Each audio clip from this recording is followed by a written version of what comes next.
thank you for listening to the Canvas Commentary Podcast. We love talking with new artists and hearing your stories. If you want to share your work, reach a wider audience, or be a guest on the show, visit DerekJacksonArtist.com and fill out the form under the Canvas Commentary Podcast section. Best of all, it's completely free. Now on to episode 3.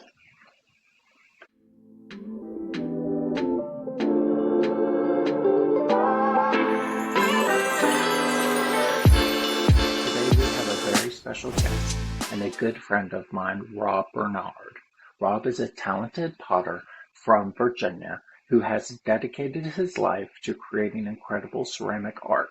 Along with his pottery, he is also an accomplished author with multiple books that showcase his creativity, experience, and passion for the arts. We're going to talk about his journey as an artist, what inspires his work, the process behind pottery, and how writing became another creative outlet for him. This is going to be a great conversation full of art, creativity, and inspiration. Don't forget to subscribe and share the podcast so more people can discover these amazing artists and stories. Now, let's get into the episode with Rob Barnard.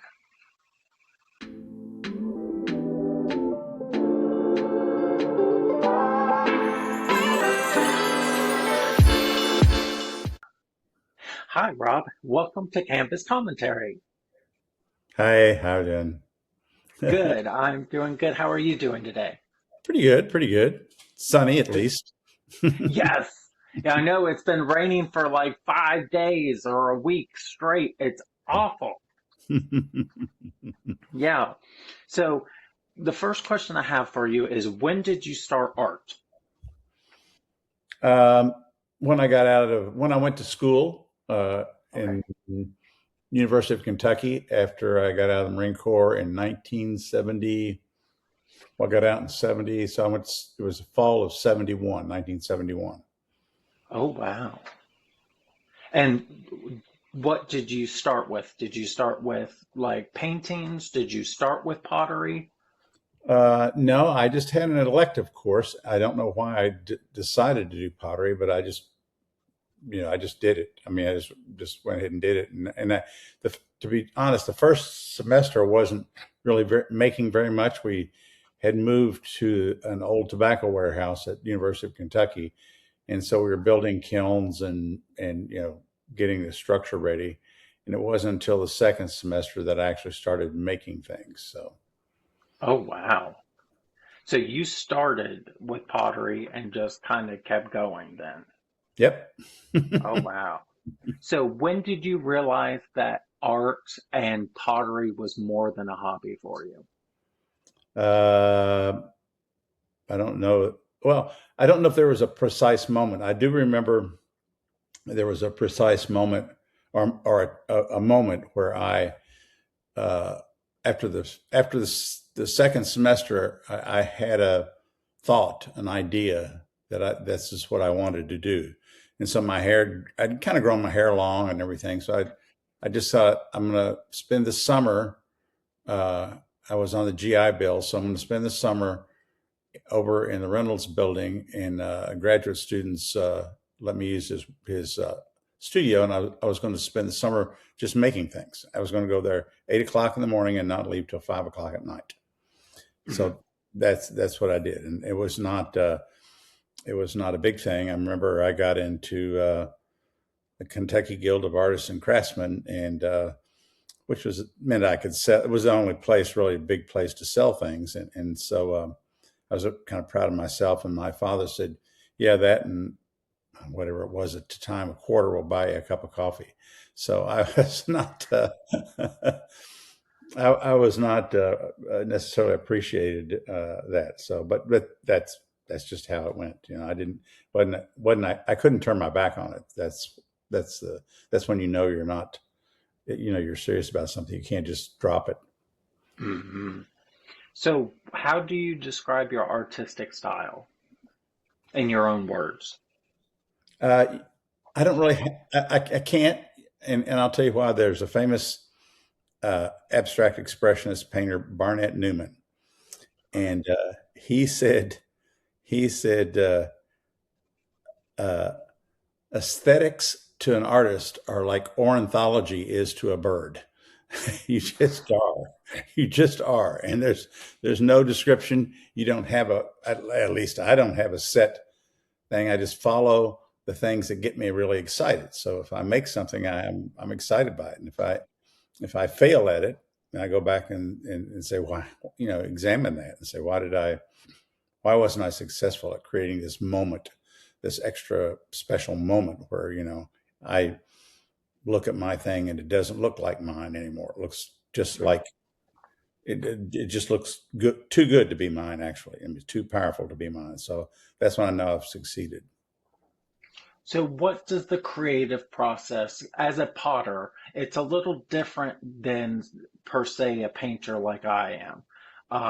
How does the creative process look from idea to finished piece? It's not really different. I mean, I had when I was showing in Washington all those years. I think from the when was it like the early '80s till they closed the gallery in 2001. Um, I showed with painters and sculptors in Washington. It was in Washington, and they became really good friends. So I was the only person who did pottery there. And but over discussions at lunch and things where we got together and talked about ideas and stuff, I realized that our ideas and our way of working were exactly the same. I didn't know that necessarily, but my two friends who are painters, one is Tom Nakashima. He lives down in Floyd now. He and Reed McIntyre would talk to each other because they went to school together, and they would talk. He had this idea of an image, and he said to Tom, "I'll give you $500 for that image," or something. And so, but I realized then that the use of the term artist is not a term that I necessarily apply to myself, because it implies that you I don't know how to explain it. It implies that it sounds like you're trying to make yourself bigger than you really are. But in fact, I refer to myself as a potter. I refer to Tom and Reed as painters. They love to paint. They Okay. just loved it. They just loved it. And they're no different than me loving, a three-dimensional object that I have control of on a spinning wheel and make split-second decisions. It's almost like, dance or calligraphy in Japanese or something. There are frozen moments, and you find that moment and you stop and it's frozen. Of course, Okay. painters have to work that out, but I mean, conceptually, the idea of being an artist who actually does pottery as opposed to an artist who does painting, it's not very different psychologically. It's really the same. Now, culture doesn't see it the same way. The culture doesn't see, but culture is always behind. I mean, it's always behind what artists are doing. So, I mean, until the 30s, you know, in the United States, I'm talking about now, Yeah. until the 30s, painters and sculptors were just decorative artists. In other words, they Yeah. made pictures of horses and painted somebody's portrait and stuff. They did decoration. They created work for rich people, and Hmm. it's called the decorative arts. So, but when the abstract expressionists came along and under the European influence, they began, thinking of painting as something in and of itself, not at the service of anything but their feelings and their ideas and things. So that's how I look at pottery. I don't think of it as although it is useful and things like that. I don't think of it as it's not in the service of that. Okay. Because you can go to Walmart and buy those things. I mean, you don't need them, but it is in the service of a kind of emotional response that you can elicit from a person, your audience. That you can create something that they go, "Oh my gosh, this has feeling that I didn't know existed even." So Hmm. that's the whole purpose. And I don't think that purpose is any different than a painter who has or a poet. The poets and writers at the time were considered artists. I mean, if you read uh, Waldo Emerson, I mean, Ralph Waldo Emerson. He's a whole thing on the poet, and that was short. That was a shorthand for an artist. I mean, that's what it was. And so his group of people that he was friends with, they all looked at things from that way. They were artists. They weren't just writers who wrote prose or greeting cards or something like that. They were actually writers who were trying to get at some truth that nobody else could understand except for them personally. Oh, wow. So you started in art in college, but what would your 16-year-old self think of your current work? I have no idea. I look back at my life and I'm actually quite amazed because at 16, um, where was I at 16? Oh yeah. So I was in a Catholic seminary studying to be a priest at 16. So I didn't have any notion of anything else. And when I left, I went back to high school for public high school for a semester, then college for a semester, and then into the Marine Corps. So my life has been so um, I could never have predicted anything. I can't predict what's going to happen a year from now. So uh, I had a friend visiting. She was coming. She was here with a childhood friend of mine from Mm. Kentucky, and she was looking at my books, and I showed her the book of my teacher, big thick book, Yagi Kazuo, and I was explaining stuff about her, and she just looked at me and said, "How does a kid from Kentucky get to Japan to study with the father of modern Japanese ceramics?" And I said, "I have no idea how that happened. I don't. I couldn't plan it. I, we all have a high opinion of ourselves, really, and we think we did this, we did this. I cannot say that I did any of it. I can only say that it all I did was show up when the opportunity arose, and I pulled on whatever little thread was hanging. I pulled on it until it just came to the end, and then another thread appeared, and I followed that. So I just trusted myself and followed myself. I would have a hard time saying to a young person now, "Oh yeah, why don't you do this?" And I'm going, "That'd be too hard," because Mm. every step of the way was a challenge. So I can't, you know, unless somebody's really serious, I can't say, you should do this. You'll if you want to do it and you're meant to do it, you'll do it no matter what I say or good or bad. You just will. Yeah. That's good enough. But you have to be that strong and committed to your idea and trust yourself and trust the experience that you've been given. Really, Mm. So what kind of fears have you overcome as an artist? Has there been any? No. I mean, there's always a human element of it, like how am I going to survive or what's going to Yeah. happen, those kind of things. But they're not fears are things that are in front of me that keep me from doing something or whatever. These are afterthoughts. I mean, I Mhm. don't fear going ahead. I just do it. And the more I do it, the more I know it's going to work out. But in the early days, when you're younger, you're so excited that you just assume it will. I guess I did. I mean, for example, moving to Japan was I now look back at it and I thought that was crazy. I mean, we didn't have enough money to get home even. We just you talk about burning your bridges. I mean, we gone. And Yeah. so, but I look back on it. At the time, it was just exciting. So I just did it, and I didn't regret it or anything. And it's the same with all of these things. I mean, you just you kind of something looks like you can't do it or you think you can't do it, but then you just go ahead and do it. I mean, again, that's part of the how powerful the feeling has to be for somebody to be a real artist who's they're going to do it whether somebody likes it or not, or whether they make any money or not, or whether they get any recognition or not. And that happens all through your life at different stages. Mm. Yeah. Do you create more for your audience or for yourself? I don't even think about my audience.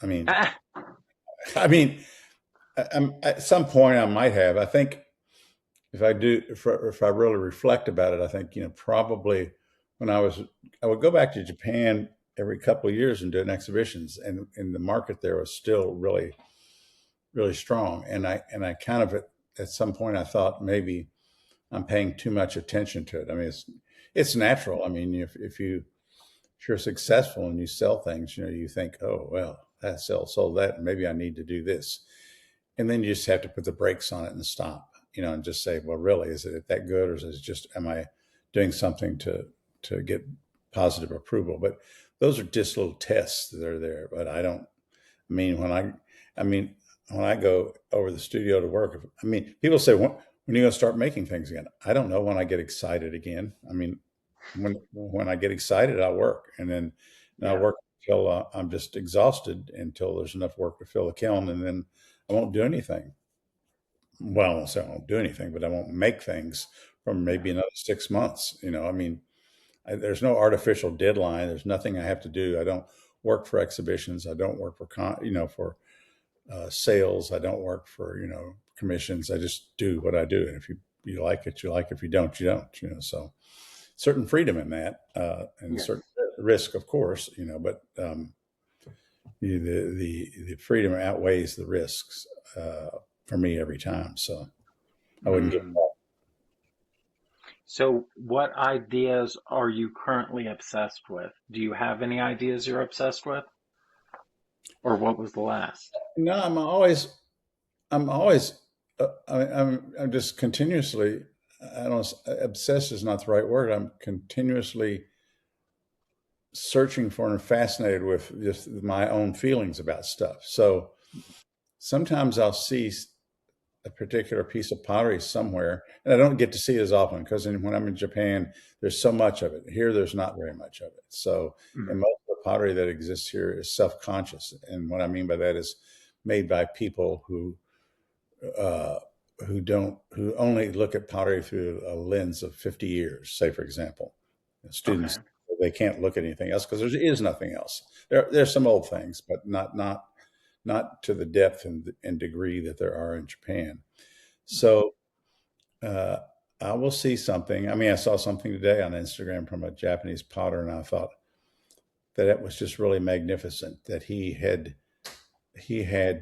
hidden his taste and his all his stuff, and it completely hidden it, and created something that was seemed mysterious, and almost like mysterious in the sense that why did what kind of intelligence brought that thing there? And I kind of know it because I have that same thing of working, but I just admired it. I mean, and another person might say that's just so mundane, or it's a bowl with a little bit of iron decoration on it, but it was lots and lots of things. So I'm not obsessed with those things. I'm always out to surprise myself, and when I surprise myself, then I'm happy with it. And I again, it's like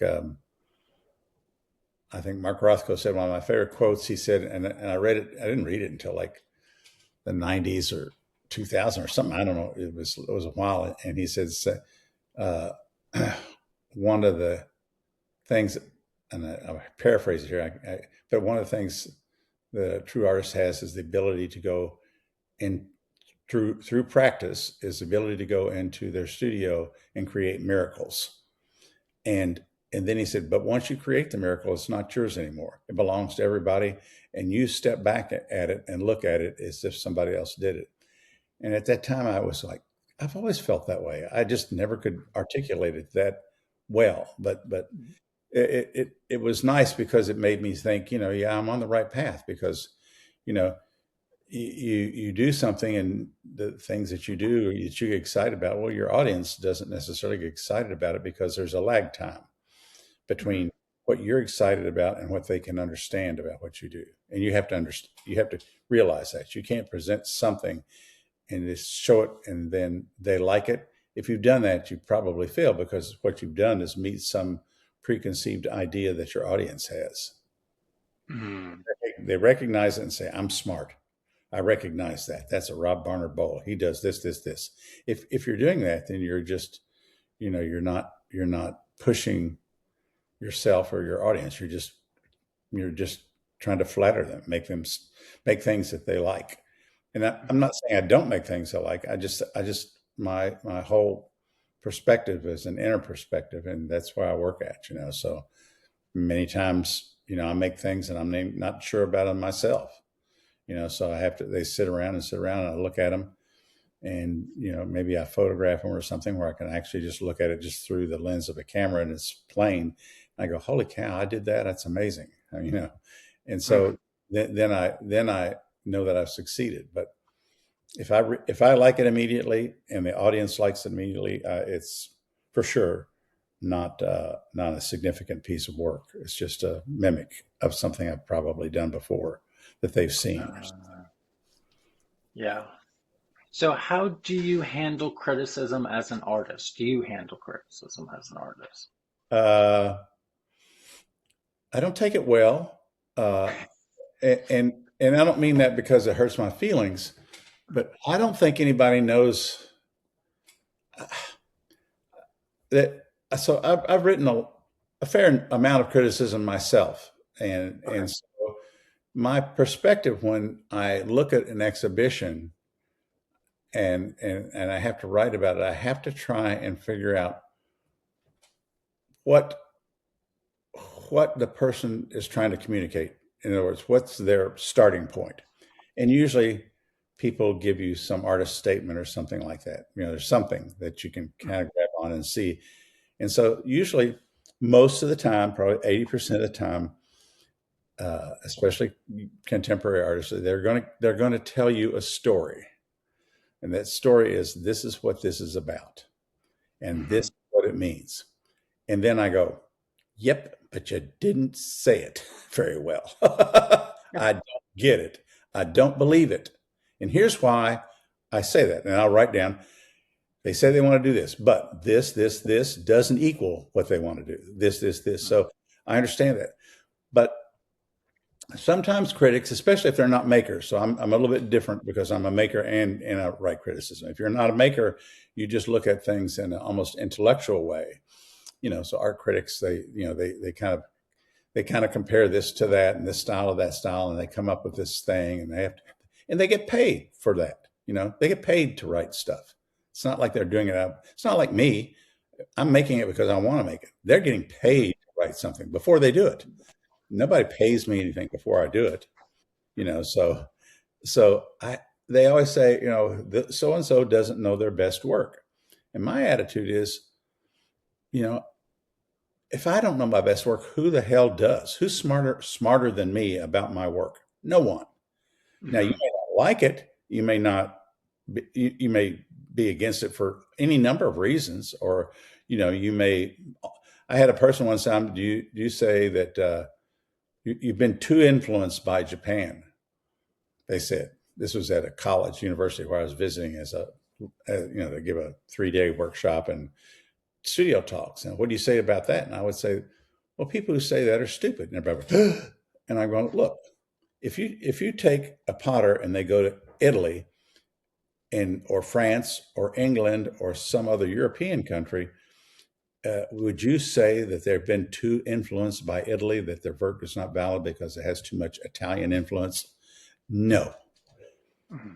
But if you say Japan, because it's a Far Eastern country and everything, then and well known, then you people kind of go like, oh well, that's not valid because it's pottery and it's Japanese influenced. I mean, so I defy them. I say, well, if you can tell me what's good about so and so's work, who lives in half their time in Italy and half the time in the United States, we can talk about that. But you, unless you actually lived in Japan and know the depth and the breadth of the history of ceramic art in Japan, you don't really have anything to contribute to me in terms Hmm. of intellectual conversation, because you're just looking at the superficial versions of it you see in the United States. You're not looking at thousands of years of history, nor have you lived in a place where thousands of years of history have made pottery, and you're just a little interloper in there. So that's the Hmm. thing. So I don't.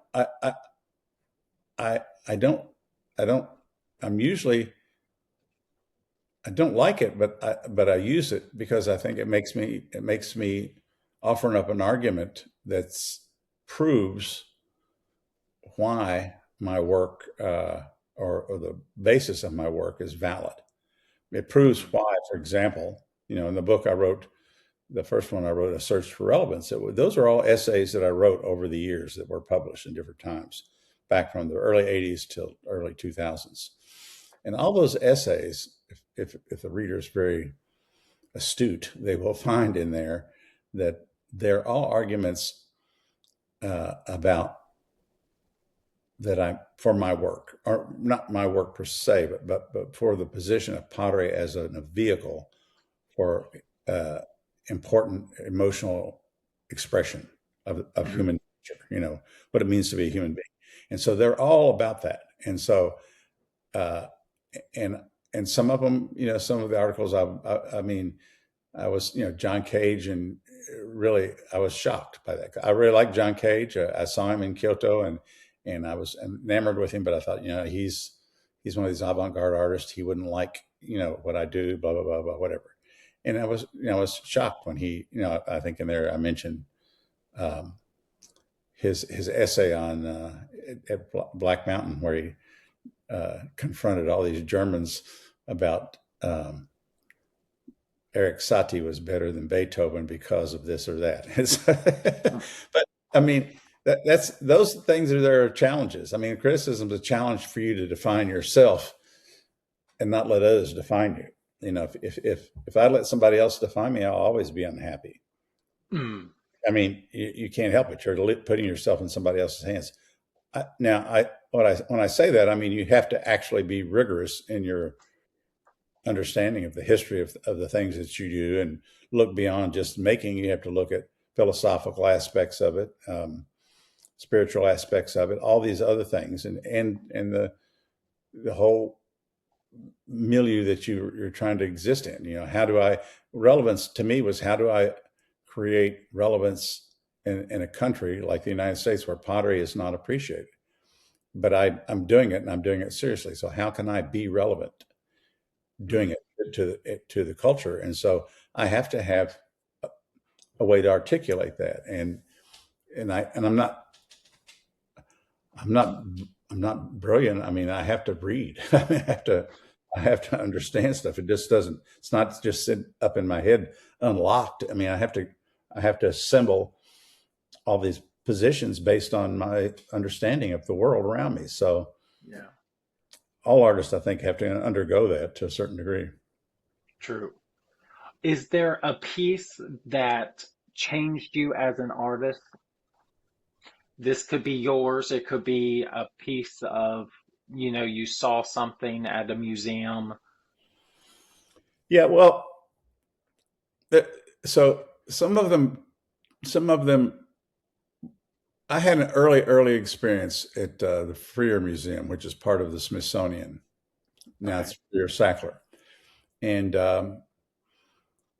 my wife Lynn's mother was taking a class there with the director on Chinese bronzes in Washington, D.C. And Okay. we came home on Christmas, and she said, I talked to Dr. Lawton, who was the director of the museum, and he referred me to Josephine Knapp. And she said, come down and see her at the and the Freer is one of the places that used to, at least, if you wanted to study ceramics, they would take you down into the stacks, into this room that had everything that they had in ceramics. So all the historical pieces, they would get them out and put them on cork tabletops, and you could hold them and look at them and understand them. And Mrs. Knapp was such a dear person. And I went there, and I was so enthusiastic. I wasn't intelligent, right? Maybe I had not even been to a museum before, but Mm. I was so enthusiastic. And she got a jar out, maybe this tall, something like that. Okay. And I've written about it before, and it was just a jar. It was covered in a black glaze, black Tomoko glaze, which turns to rust and everything. And it was by Nonomura Ninsei, and he was probably the first what we would think of as studio potter. In other words, he had a studio and he worked his own ideas and stuff. And he was usually known in Kyoto, and he was usually known as a very decorative potter, very overglazed enamels and things in a Kyoto style. and painting and figurative stuff, flowers and things. But this wasn't. This was just a um, black jar, and it was squared. So she said, "Yeah, see how it's squared? It's really carefully." I said, "Yeah." I said, "Yeah." I said, "If you put your hand inside, you can feel his finger where he lifted up with the wet clay like this on four sides, and then after he got that, then he shaved it down to make it a perfect thing." And I said, "Really?" He said, "She said, yeah, go ahead, feel it." And so I put my hand down in there, and I'm feeling these fingertips of movement on a wet clay surface frozen in time of a potter from the late 1500s. Wow. And so I, I remember leaving there, and I remember walking across the mall then before it had all the parking things, and it was just really big space. And I remember feeling I was like walking 3 feet off the ground. It was so amazing to me. It was such a sort of transcendental moment, I guess, if you want to call it that. And I just, you know, I just, you know, I couldn't go anywhere else but that. I had to follow that kind of path, and that's what actually led me to Japan. And she helped me. She wrote a letter to the director of ceramics there, and I got accepted, not knowing that that it was the oldest art school in Japan, public art school in Japan, and early 1900s, and kids commit suicide if they don't get in, kind of thing. I just Oh, didn't realize that. Yeah, it was very, very rare, and nobody understood how I got in, because usually there's a government has a program where they give grants to outsiders to come, and then they place them in those schools. And I wasn't on that. I didn't have any stipend. I had to teach English, so it was just a rare experience. And the other, so if there was one thing that sort of changed my life, I guess not changed it, but made a big impression. And I've written about this too. Is uh, I was frustrated because I'd been there 6 months and I couldn't do anything because everything seemed to already be done. I mean, I couldn't find a way to do anything. I mean, every time I looked around, it's something that somebody else had done something, and everything was really great, and I just didn't think I had it in me. And I was out of desperation. I thought I would make a dinner, some dinner plates or something, and I just thought I did a prototype of one, because basically we didn't have any plates. We didn't have anything. I had to make things we needed, and I made this one dinner plate, and I had a flat plate like this, the little flange lip on it, and I made it, and the way I threw it, the lip as it dried curled up like this. So it wasn't what I wanted. It wasn't this flat flanged plate like you see all the time here. mhm. So I got mad at it, and I put a round board on top that you use on wheels, and I pushed it down, thinking I pushed it down, and it cracked it in 3 or 4 different places. And I got mad and left. And I left it on the shelf for it's my first year there. I left it on the shelf for, gosh, 3 or 4 months. And then sometime I think it was in December or early January, we rented a space in a big wood-fired kiln right in the old ceramics center. And I thought, oh, I'll put it in this kiln and that'll fix it, because it had these cracks all in it. I've written an article about it, but Mhm. and I took it there and I thought it's going to be this way, like bees in dark red. Put it in there, and it turned out almost no natural ash glaze on it, and it was just tan, and it looked boring to me. I put another student's pot actually on top of it, and I sat there and I left it in the studio. I don't know, just sitting there on the shelf, and again for maybe a month or so, and then in February they usually have at the Kyoto City Museum, which is also a big museum. They usually have an exhibition of students from my school, because the city sponsors the school. And Yagi came and said, "I want you to put that plate in the exhibition." And I was shocked, because they'd never asked any foreign student to be in the exhibitions ever before. So I did it. And so every place along the way, it was a lesson. Not, Mhm. and I had to overcome all these preconceptions. Everything challenged my preconceptions, even putting it in the exhibition. And so uh, that marked kind of was the beginning of me thinking of myself as uh, good enough to be an artist and to do that, Mhm. and that's, and from there I just sort of took off. After that, I did more, risked more and more things, and did more and more things that I was uncertain about. I got used to being uncertain about stuff. So Wow. What advice would you give to emerging artists? other than don't do it, I would say, uh, you, if you have expectations, they're going to get crushed. Mhm. So, uh, and it's not the person's fault or anything. I had my expectations, but your expectations get crushed because they're wrong. They're not good enough. And you have to be resilient enough and strong enough to say, what does it mean when something like this happens? And do I keep going or not? And if you don't keep going, there's no shame in that. Just stop. I mean, there's no reason to spend your life miserable. And there's no reason, unless you like to be miserable, and there's no reason to, and sometimes you may just do it. And pottery is really an example of that, because people like pottery. I mean, it just naturally. I mean, they don't expect very much of it, from it. So you can work your way and make mugs for the rest of your life for an audience. You can do that, um, and there's nothing wrong with it. But if you're really really serious and you just want to keep going, you have to be able to withstand lots of rejection and hardships and questions about yourself, and you have to apply yourself and read and study and travel and look at things and look at. I mean, one of the major things is we don't get to look at very many things. We don't get to look at objects. We don't. If you're a painter, of course, there's lots of paintings everywhere. There's Yeah. you can go, lots of museums are primarily painting. And Mhm.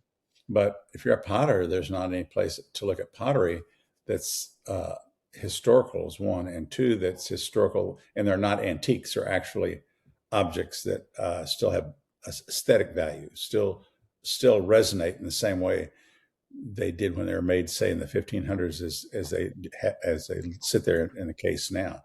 So it would be like, I always tell students, it'd be like trying to be a writer, but you just only read two books. you know, Oh, you yeah. don't have any, you can't compare yourself to anything. You can't you can't, you can't see your worth or your value. You just don't have all the tools. And some of the tools are gained from looking at something and not liking it. And then the thing is so powerful, it gradually reveals itself to you months later. And then when that happens, when that reveal happens to you, then you've made a step forward. You've Mhm. challenged what you've done. So you have to, if you don't go through that process, you can't progress. And some of it's painful, but I mean, it's not, it's always, worth it at the end. I mean, there's always a payoff for it. It's not, Mhm. it's not just, but it's personal payoff. Other people won't see it, but you'll see it.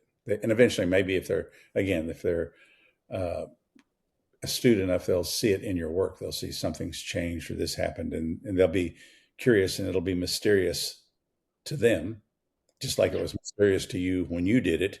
And then they'll change, and then the whole thing it'll proceed from there. It's just kind of a snowball effect.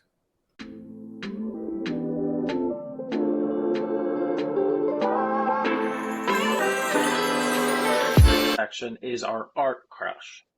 Mm-hmm. So, who had or what has influenced your artistic journey the most?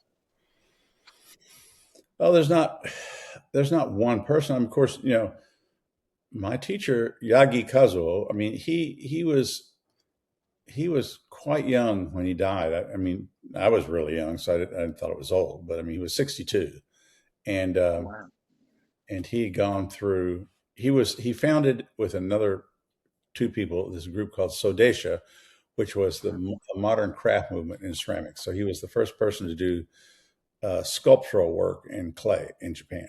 So Mhm. it's really respected and really, especially now, very revered. And but he was unlike all the other teachers in the sense that he was cynical about the romantic aspects of ceramics, and in Japan especially, and the um, and he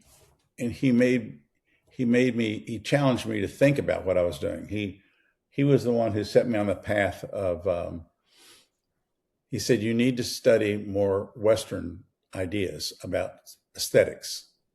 Mhm. You know, this was after I was probably in the second year of my 4-year time there. And so I came home that Christmas and I bought all these books and started reading things and starting studying more about the history, Americans, how America evolved, painters and sculptors evolved. And so I got absorbed in that, and that was just bunches of ideas. And he always told me to suspect, look at things deeper than what was presented to you on the plate, which I was a little bit that way myself anyway. So it fell on fertile ground. And so without him, I would have been just another one of the foreigners who went to Japan and romanticized it and studied as an apprentice making cups for somebody, and come back and played on the fact that I was in Japan, so therefore, my work is important because of that. And he joked with me. I mean, there's in Japanese they have you have a kimono, but you also have what's called a hakama, which is like a big long skirt, kind of like Okay. culottes. It goes over it, and so he it, and so sometimes Japanese potters would wear Hamada Shoji, wore like indigo dyed hand woven farmer's clothes, jacket and pants and stuff like that, which cost more than an Armani suit probably, and Oh, uh, wow. and he would wear those, and so Yagi was deeply suspicious of things like that, and he told me, he joked, he said, Rob, when you go back to the United States, if you'll wear kimono and hakama when you do demonstrations, you'll be really famous. And we both laughed because it was a play on that kind of romanticism. So he was not, they would be things like, that people say I fired with this or that I did this or that in the traditional way. And I was talking about one time he went to Kyushu in the southernmost island, and they were firing their folk art pots with oak, and it was creating a lot of smoke. And he said, why you do this? And because oak for them was a very inefficient way of firing, and they had lots of time. He said, we have to do it this way because the Mingei society says it won't be authentic unless we do it this way. And Uh-huh. his conclusion was, I don't care how you fire it. A boring object is a boring object. So it doesn't matter how traditional you are or what you do. And he came out to visit me I went over to the mountain to pick him up and brought him back for a firing. I was doing a firing. It was my last year there. It was cold. It was in January. And he sat around all day and we talked and everything. And another friend of mine who did tea ceremony made dinner for us, and we were sitting around eating dinner. Um, and he said, I'm going to be on NHK, which is like the BBC of Japan. Uh, Oh. and I'm going to be doing an interview. There'll be myself, Yoshiaki Inui, who was the most famous art critic, myself, and the moderator. I don't know who the moderator was, but anyway, we so watch it, and I said, "Oh, okay, I'll watch it." And my Japanese is like, I get 50-50, out of it. I mean, I understand most of it, not the words, but I understand what they're saying in the sense of how it's presented. But anyway, so and then they were sitting in their chair in the studio and everything like that. And then they went over to they took a break, and they said, now we're going to go talk to so-and-so who's a potter in Bizen, which is the really old ancient kiln site that does red fired stuff like I do now. And Mhm.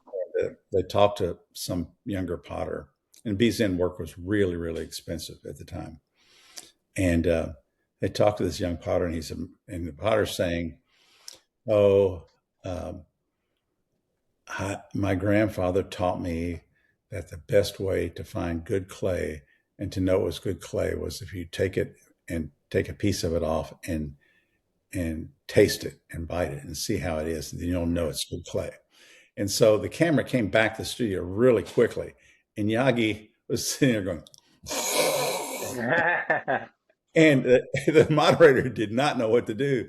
So he finally had to say, "Well, Professor Yagi, what do you think about that?" And he said, "I think it makes me sick." And it was a play on words because eating it would make me sick, and saying him say it makes me sick. So and it was just a thing that he did that was so unlike almost any other Japanese artist, and so that was a primary thing of I'd say that was the most seminal aspect of somebody's who influenced my life greatly, and everything after that comes after the fact. I mean, but it hadn't been for him, I would have been. He put me on a path that was veered off from what everybody else was doing, and said, and I thought it was perfectly normal. But as I was doing it, I found out how it wasn't. I mean, how very few other potters or ceramic people, even if they're sculptors, I mean, they still are involved in the processes of things and the materiality of something and things like that, as opposed to the some more intellectual, spiritual side of things. So, it just, so that would have to be the person who I would say was at the foundation of all the things that I've learned and experienced.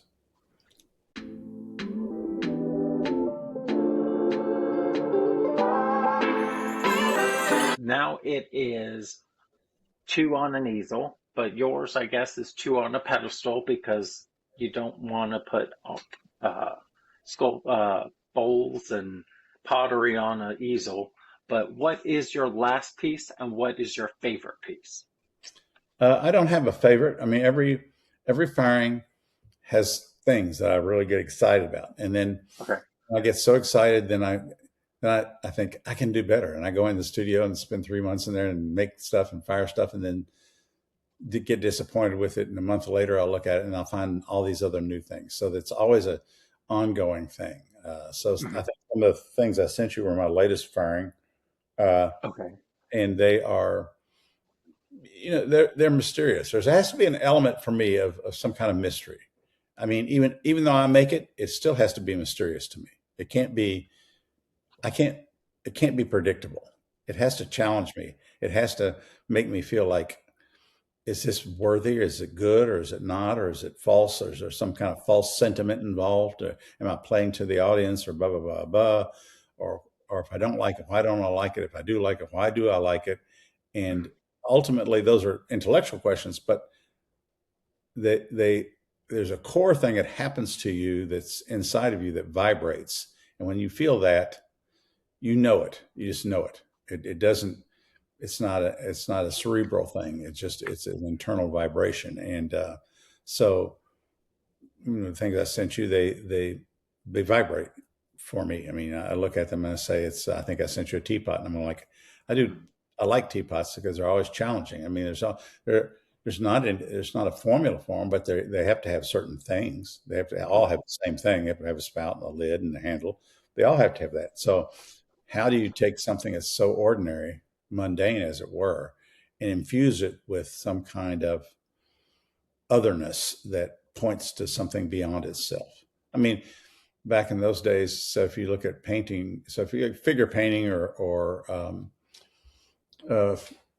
landscape painting or something like that, where you're limited, where the subject matter is known, then and to see how somebody actually deals with it, as opposed to somebody who, I mean, figurative painting is interesting because there's just a new movie out called Moss and Freud, started 26. And so Lucian Freud, grandson of Sigmund Freud, was a London painter, and I saw his work and I didn't like it at first, but again, it kept exciting me. It kept Mhm. exciting me, and I kept thinking, this is something going on.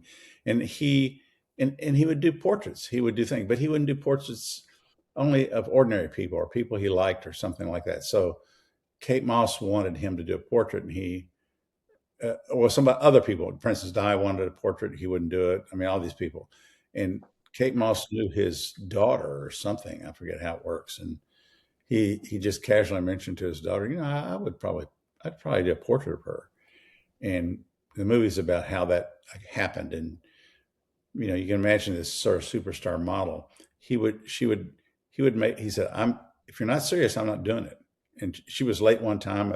I saw a movie trailer, and Mhm. he said, "If you're not going to be on time, there's no reason for me to do it. I'm not going to do it." Blah, blah, blah. She came over every night from 5 till 10 at night and sat for him for 2 years to do a portrait. Wow.